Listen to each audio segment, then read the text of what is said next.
Bueno, Ya. el show de este viernes en la Bodeguita Nicanor es conmemorativo de los 20 años del disco Un Día en el Ático y lo que encontramos ahí, de los Santos Dumont.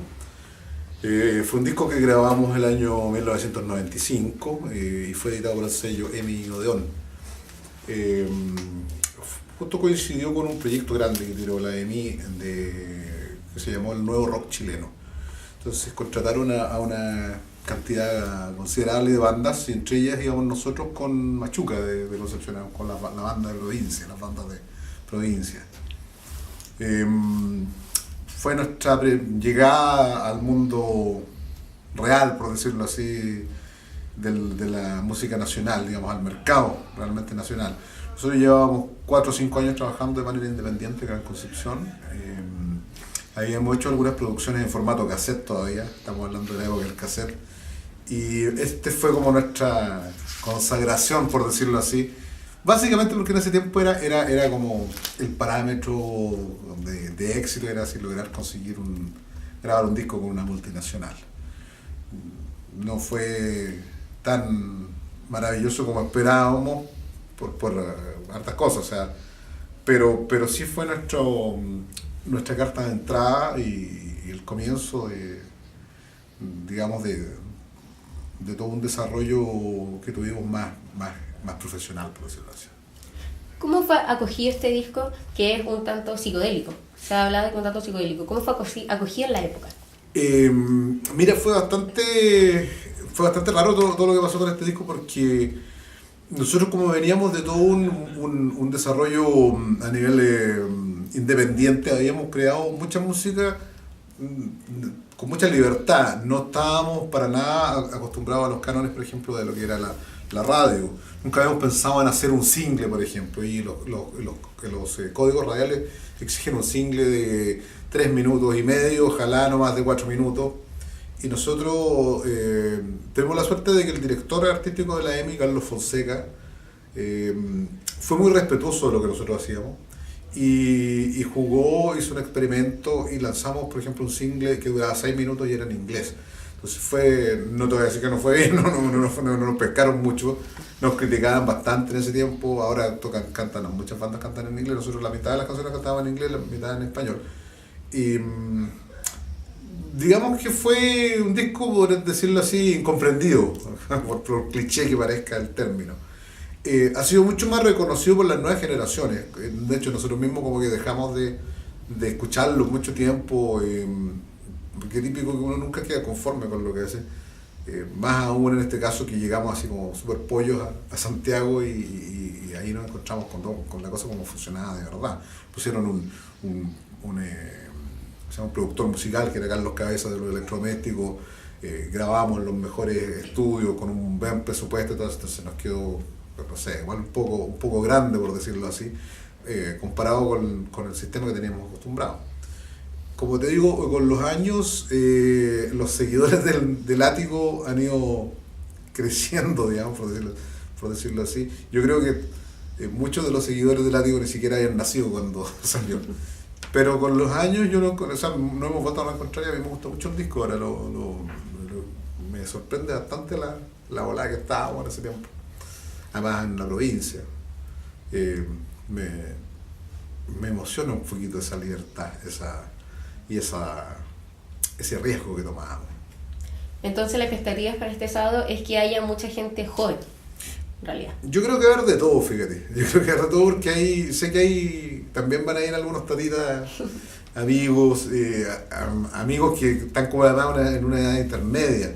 Como que ahí nos descubrieron y eran chicos y después crecieron, qué sé yo. Eso es lo entretenido de Santos Dumont ahora, que son un grupo bastante transversal. Ha sido súper bonito eso de ser como reconocidos por la gente joven, así, los melómanos nuevos. Y además siempre estamos bien conectados con esa gente. De hecho tenemos un integrante que es súper joven, el Nico Ferrá, que es el tecladista de Mantarraya, una gran banda penquista. Y él, bueno, siempre es un ancla, siempre es una buena energía, retroalimentarnos. Nosotros no estamos para nada esa postura así como somos los viejos cabrones que la sabemos todas. Todo lo contrario, nos gusta hacer música y estar conectados con la gente, sobre todo con la gente joven, que ahora nos une además un espíritu súper parecido, porque la gente que hace música ahora creció con la internet, por ejemplo, por decirlo así, y digamos manejando mucha información musical. Nosotros cuando hicimos todo esto era por un afán melómano y de investigadores, digamos, de que nos gustaba mucho la música, y para conseguir toda esta información era a través de los amigos, a través de, qué sé yo, de las casas de antigüedades, que es música antigua, música de los años 60, ahora todo eso está accesible, tú te metías a YouTube, encontráis hasta los grupos más raros, y contáis con esa información. Nosotros veníamos haciendo una ola bien específica y nos gustaba mucho la psicodelia, que ha sido de la época de los Floyd con Syd Barrett, de la Jimi Hendrix Experience. Incluso nos había impactado mucho una banda chilena que se llamaba Los Vidrios Quebrados.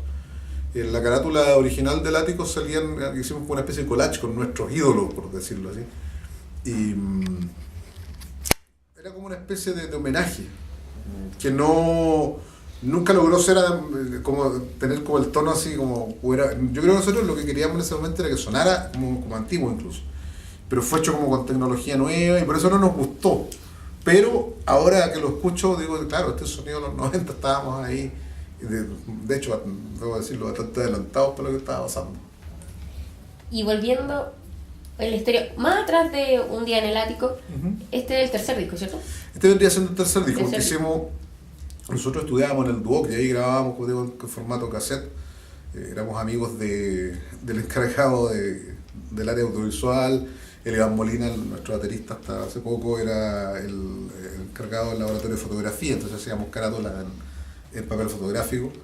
Y hicimos 2 cassettes, pero eran 2 discos en realidad. Uno se llamaba Hipnotizándote y el otro se llamó Santos City. Y posteriormente produjimos y grabamos también un disco recopilatorio que se llamaba Octopus Rock en Concepción. Nada que ver con el proyecto Octopus, tenía que ver con Pulpo, con la octava región, en ese tiempo que existía la octava región. Y fue uno de los primeros fondart. Lo postuló Iván Molina, yo fui productor ejecutivo junto con el Michael Cáceres. Y recopilaba 5 bandas de acá de Concepción con 4 temas cada una. Y fue el primer CD, formato CD que se hizo acá. Gracias a ese Octopus nosotros logramos el contrato justamente con Machuca. Eran de las 5 bandas, además fue la única de las 2 que sobrevivieron, cuando las otras bandas eran los Matapasiones, Orión, que me enteré por ahí que están volviendo, y Explanada, una banda muy buena que se diluyó en las drogas y el alcohol. Y como te digo, se fue como igual era como producción nuestra, pero no era un disco nuestro nomás, eran solamente 4 canciones nuestras. ¿Y cómo nació Los Santos Dumont? Por el año 90, más o menos. El 90, sí, nacimos en el 90, justamente veníamos con Iván Molina de haber tocado en Emociones Clandestinas. Yo entré a una segunda etapa de Emociones Clandestinas. Iván había grabado el disco con Emociones Clandestinas, y en esta segunda etapa estábamos desarrollando un sonido bien conectado con el rock y con el beat de los años 60, bien inspirado en bandas como The Who, como los Rolling Stones, como los Animals. Teníamos además una estética bien mod.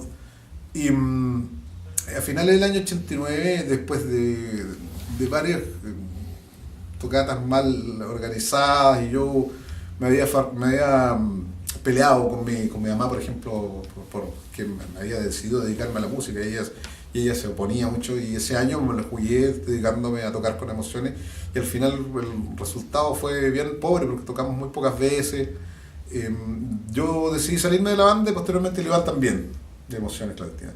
Y nos volvimos a encontrar en el Duoc, y además de una forma bien, o sea, fue como con varias señales, diciendo tienes que volver a tocar juntos porque estábamos en la misma volada, queríamos hacer esta música, estábamos como investigando la misma música, y de repente, me acuerdo un día, bueno, cuando se manejaban las cosas en ese tiempo, veo en una disquería que veía en la Galería Internacional un aviso que decía: se necesita bajista o guitarrista con influencias de la música beat, qué sé yo, los grupos que me gustaban a mí, y un teléfono. Y un teléfono que yo no lo conocía, y de repente llamo así. Buenas tardes, me contestó una señora, dice: estoy llamando por el anuncio. Espera un segundito. aló, sí. Y era el Iván Molina que había puesto su aviso que quería armar una banda. Y dije, ya, Molina, ya a los 2 meses nos volvimos a encontrar en el Duoc, donde también yo era compañero del Marcel Molina, que fue el primer tecladista. Entonces estaba como diciendo, nos veíamos todos los días, teníamos materiales para hacer cosas, entonces estaba diciendo, ¿sabes qué más? Armamos un grupo. Lo armamos con el Iván Molina a mediados del 90. Y empezamos de a poco a hacer canciones, después se integró el Marcel Molina, se integró Alberto Rojas, y rápidamente armamos nuestro primer disco, por decirlo así, fue el Hipnotizando.